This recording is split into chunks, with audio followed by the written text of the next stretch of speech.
extra time.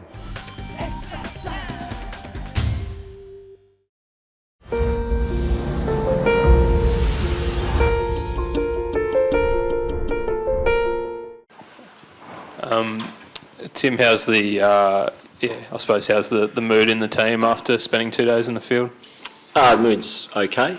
None for 20 on, not a bad start with the bat, so a little bit of work to be done with the ball, but I think you got to give India credit. I thought Pujara again was superb, wore us down, did what he always seems to do. He's extremely disciplined, extremely tough. And just he's hard to get out. And then I thought that sort of set the scene for Rishabh Pant to come out and show his skill. And I thought they drove it into us pretty well. David Saker said this morning on radio, I think, that there was a bit of that you and the bowlers might have been on a different page late yesterday with bowling plans and stuff like that, and there was some discussion about it in the rooms afterwards. Oh yeah, we always have discussion post-game, but in terms of being on a different page, no, we know all the time. I think we're pretty clear on what we're trying to do. Yesterday afternoon, and to be fair, probably the first hour of the morning and then the first hour after lunch, we got it slightly wrong. So it can sometimes look like that, but we know what we're trying to do. Sometimes you don't quite execute, and teams can get away from you, and that's what happened. Tim, just on the pitches, the first two tests were so compelling because it felt like there was a balance between bat and ball. Yep. But the last two, it feels like the team that's won the toss has had the best of the conditions. What have you made of the pitches in Melbourne and Sydney, and would you have liked anything different? Look, I think it is what it is. It's one of those things we can't really control. We've just got to play better than what we have. So what I do know is that the pitch here and the pitch in Melbourne didn't make us bowl as badly as what probably we have in this test. I think we've just been outplayed. Both teams have had similar conditions. But yeah, from me, who also loves watching Test cricket, I'm sure the guys would like to see in Australia a bit more bounce, a bit more pace, and something that we've probably become accustomed to in Australia. But it is what it is, and we've just got to play better on whatever wicket's served up wherever we are in the world. And do you think fatigue has paid anything to the performances of the fast bowlers and Lyon after pretty much 4 back-to-back tests? Yeah, absolutely. Not so much the number of tests, but I think, as I said, the number of balls that this Indian batting lineup has made us bowl. They've made us bowl, I think, 170 overs in Melbourne and 160 odd again today. So that takes its toll, and we spoke about that right back in Adelaide. That's something that we wanted to do to their attack. We haven't quite been able to do it, and they've done it to ours. And at the end of a long series, you can get some real rewards if you can make teams bowl lots and lots of overs, and I think that's what you saw late today. It's extremely tough ask on fast bowlers and even Lino to keep it coming in and bowling when you're not getting a hell of a lot of rewards. So again, you got to tip your cap to India. They've worked extremely hard for 3.5 tests to get us where they got us today.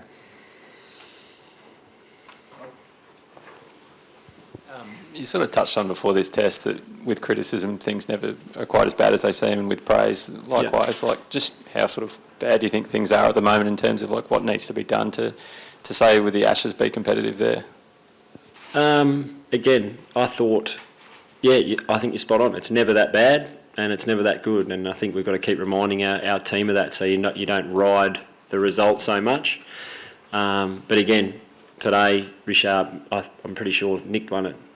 The game might have been 6 for 330, and again, it's a different ball game. So they're just little things that can make a huge difference. And with cricket, that's what it is. It's small things that add up, and if we can keep doing things better for longer, then we'll get better results. But I think at the moment we've probably just been outplayed a little bit. And just how hard is it to manage that kind of emotional high and low, particularly with the inexperienced guys in the team? It's not that hard. I think you've just got to keep talking to each other and keep reminding each other of what we're trying to achieve and where we are and where we want to go. So, as I said before, we haven't been at our best in the last 2 test matches. But cricket's a funny game, and it can turn really quickly if you keep working hard and keep helping your teammates to get to where you all want to go. So we've got to keep doing that, keep sticking together. You have days and tests that don't go in your way and it's difficult, and the easy thing to do is to throw in the towel. We certainly won't be doing that. We'll be fighting as hard as we can for the next 3 days, and as I said, cricket's one of those games, if you keep doing that, it can turn really quickly. When you got the captaincy, it was probably knew it was going to be quite tough to start off. Did you think you'd get days like the 7 for 600 and whatever it was in Melbourne, being out in the field for 2 days back to back?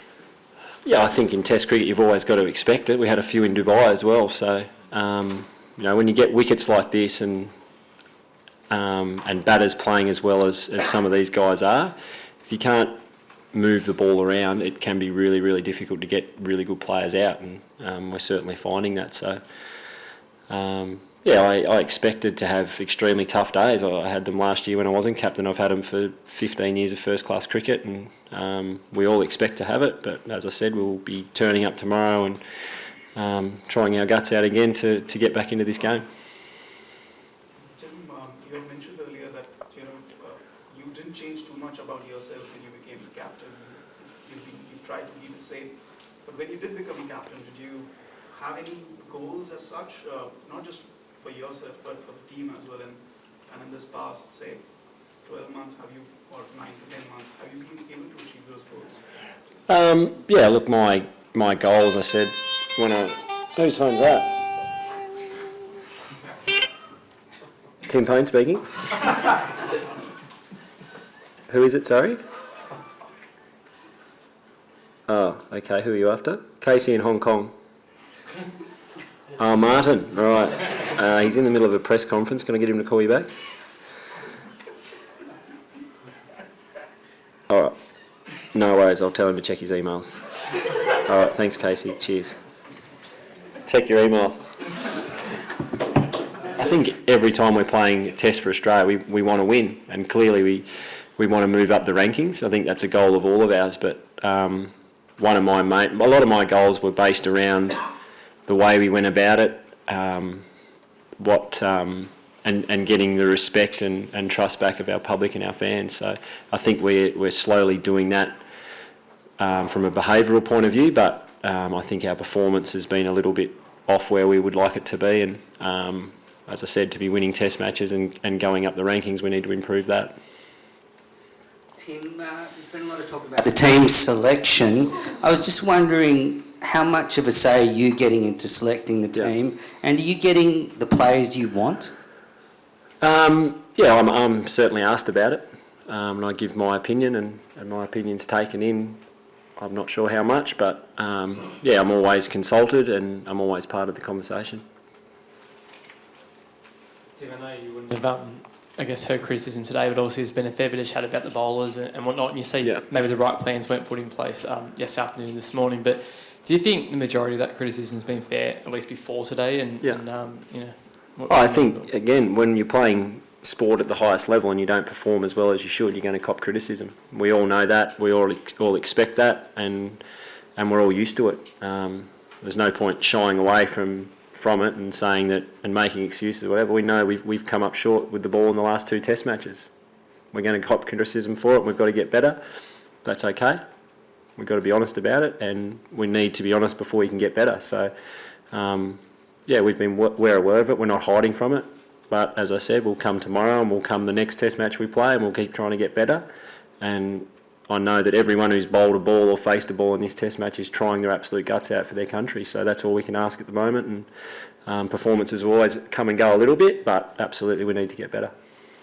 Tim here. Tim, can you talk us through some of the plans that you wanted to execute against Pujara especially, and you were not able to do that well against me? Better around. Yeah, with Pujara in particular, I think if you're not swinging the ball, he's extremely hard to get out. So I think early in his innings, you try and hit his stumps and his pad.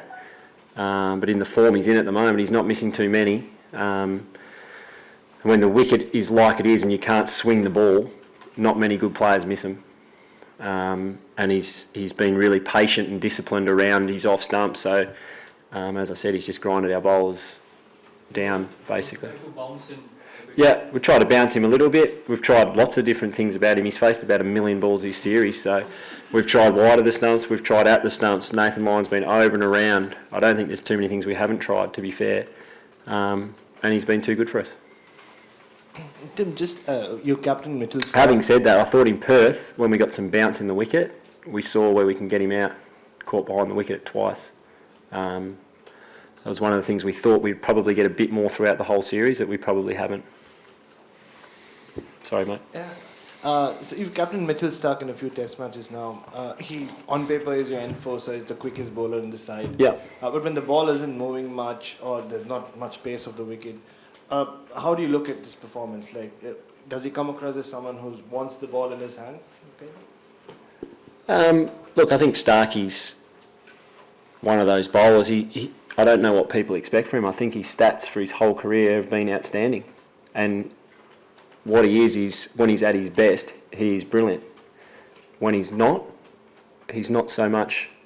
But again, he's not running out trying to spray the ball everywhere. That's what I don't get with the criticism he's getting. Mitchell Starc is trying his absolute best to do the same thing he did a year ago when he was swinging the ball around corners.